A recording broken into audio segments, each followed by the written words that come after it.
Hey everyone, how's everyone doing? Welcome back. I know it's been a while, but you know what? I'm back today with a lot of exciting stuff. First of all, Ramadan Mubarak to all friends, dear ones, loved ones, and family that are celebrating it. Today I have something interesting in store for you. I hope you're excited.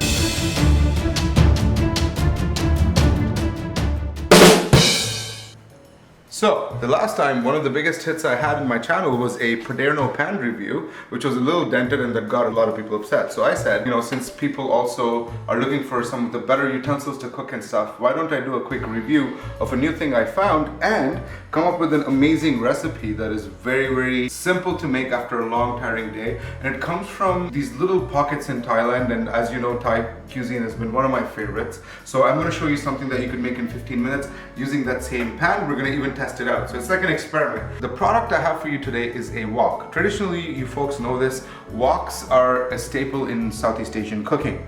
Traditionally, they're actually made of cast iron, but nowadays a lot of stuff has come into the market. But the key thing that you're looking for is something that is non-stick. So this is the wok I'm talking about that has recently been released, and a company patented this technology where they've had a honeycomb pattern, amalgamated that into steel, and they said this is going to be a non-stick pan. So here's the pan. I'm just going to open it up right in front of you folks. So when you look at it, what really is striking to me is the honeycomb pattern. Now, based on my research, what I was told is that it's basically a steel pan, and the elevations in it are a honeycomb pattern formed by the non-stick coating. And it's usually a 3-ply, which means it's aluminum sandwiched between steel. And the makers of this pan pride themselves with equal distribution of heat, especially when you're cooking Asian food, stir fries. You want the heat to be equally distributed. You don't want one spot burnt and the other spot uncooked. So we're going to put that to test today with a very interesting and a quick recipe. The surprise of the day, and the dish I have for you folks, is called Kra Pow. It is a dish purely that has its soul wrapped around two words: stir fry. Right? As you know, that's one technique that we use in Asian cooking a lot. In fact, the ingredients are so simple and it's so flavorful that in World War II, one of their generals sanctioned it as one of the national dishes. And it's now part of every a la carte place that you go in Thai cuisine. So I have a few ingredients here. Again, the key to this dish is flavor, fragrance, and punch. The secret ingredients are Kaffir lime leaves. As you can see, here we have Thai bird's eye chili.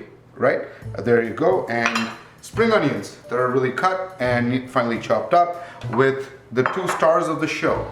And the first one, garlic, as we all know. Thankfully it's not date night, so you can definitely have garlic. That's not a big deal. Basil, holy basil, which is different than Italian basil. This is one of the biggest things that gives this fragrance that you can know someone's making pad Kra Pow across the street. Okay, then to add to that, sesame oil. Right, a little bit, that's my touch to it. And a special, this is the key, this can be available in your local Thai restaurants or Asian grocery store. This is Thai red chili crushed with smoked oil. Every place has its own specialty, so I'd suggest you get some of this. Along with today, the protein of my choice, chicken. So I have a little bit of minced chicken here, along with cooking oil, right? And I also have another secret ingredient, 2 little blobs of Thai red curry paste. That has galangal, ginger, everything that I need. So that kind of saves you work at the end of the day to make things from scratch. And a few final ingredients. This is another twist of mine, crushed pepper powder with chicken stock powder mixed. So we need some sort of a stock, but we don't want it too watery, so this gives the chicken flavor.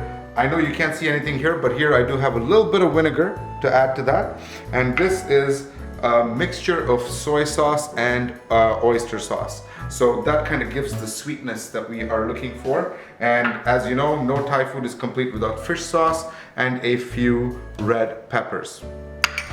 First step, switch on your pan and super heat it up. Wait for it to heat up.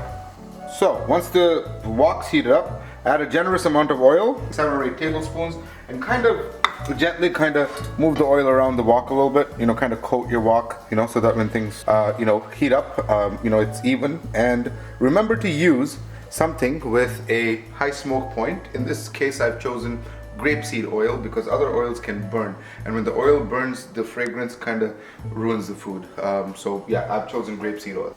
So this is my first time using a steel utensil on a non-stick pan, so let's see how that goes. To kind of flavor the oil, I'm going to add up nicely chopped up garlic. You see that sizzle, so let that thing sizzle for a bit. Now once it starts sizzling, lower the heat a little bit, and at the same time, add neatly, nicely chopped up peppers. Now, immediately to that, add your onions and start sauteing. There you go. Kind of let the onions sweat, and to kind of help them sweat a little bit, salt brings out the water from the onions, as you know, very quickly. Once you get the wok going, this should be done pretty quickly. Add the minced chicken and start to break it up as it kind of gets heated up. Right? So as it heats up, it will definitely break up. The chicken cooks very quickly. I've taken the flame back to really hot, and then now I'm letting the heat kind of bring out the juices and the fat from the chicken. I'm just waiting for the chicken to completely cook through, and then you add all the other aromatics. There's no need to add water, so the goal is to ensure that the meat releases its juice and the whole stir fry gets its flavor from that. As you can see, most of the pink stuff has disappeared and the chicken has changed color beautifully. So now I'm going to start adding all the fragrant stuff. I'm going to start with a few green onions. I'm going to leave a few for garnish. Let's start with that. Add my lime leaves to add that fragrance there. Bell peppers, Thai paste, chicken powder, chicken seasoning, and black pepper. Right. Fish sauce, vinegar, and dark soy sauce. I'm going to now add the dark soy sauce along with the oyster sauce. Now what I'm going to do, because this is a thicker sauce, I'm going to add a little bit of water and add it to that. A little bit of water, and then I'm going to mix that in with a spoon. There you go. I'm also going to add some Thai chili oil and a few crushed chilies just for some extra heat. I like it spicy, but feel free to adjust your spice levels however you see fit. So now once you see the dish come through, the star of the show, basil leaves. And I have a few last secret things I top it off with. A bit of a sesame oil on it. I'm going to add a little bit of sesame oil, a little bit of basil oil as well. After it cooks through a little bit more, it is now done. Sometimes people put cut up beans as well, green beans. I like the bite to it, but I'm just doing that without today because sometimes after a long day, I'm not going to stop at the grocery store. Have these ingredients handy, and the goal is to make something very quick and very easy.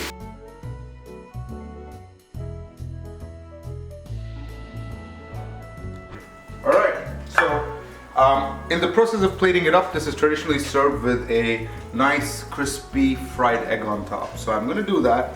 For that, I've heated up some oil again, and I'm going to add this time a red chili pepper oil, right? That I'm going to, mix with the oil, and I'm going to do it in the same pan so that all the juices and the flavors from our dish kind of gets absorbed into the egg. So it's a very simple thing. I want to wait till it's really hot. I want to let it neatly kind of cook and become crispy.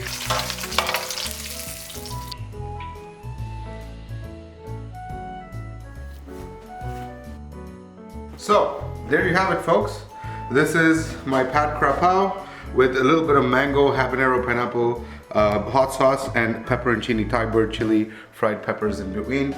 Just take a spoon, dig in. It's healthy. I wouldn't say it's healthy, but it's comforting, it's hearty, and it's quick. All this was done in about 15 minutes after the prep was about 10-15 minutes with all the ingredients. So I'm gonna grab some of the egg. There you go, the mountain falls. So, I've taken a little bit of minced meat, a little bit of rice, a little bit of the crispy egg, a little bit of the herbs, and let me taste it. Wow, that's perfect. The spice level is to my liking. I hope you genuinely try this at home. I hope you quickly do it and drop me a comment to see how it came out. So finally, what did I think of the pan? When it was hot, I put some hot water and neatly cleaned it up, and I did see a little bit of spotting, but I'm just assuming it is what it is. So again, take it with a grain of salt. It was really good. It did not stick when I did the egg though, but like I said, make sure there's oil. I don't think you can use it completely without oil, and immediately make sure you wash it, take care of it, put a little bit of oil on it to ensure that it does not get rusted. The food did cook evenly. I could see why it's a big hit, because the heat was distributed evenly. So yes, if you want to go get yourself one out there, the prices have come down. So enjoy it, enjoy the food, and until next time, take care.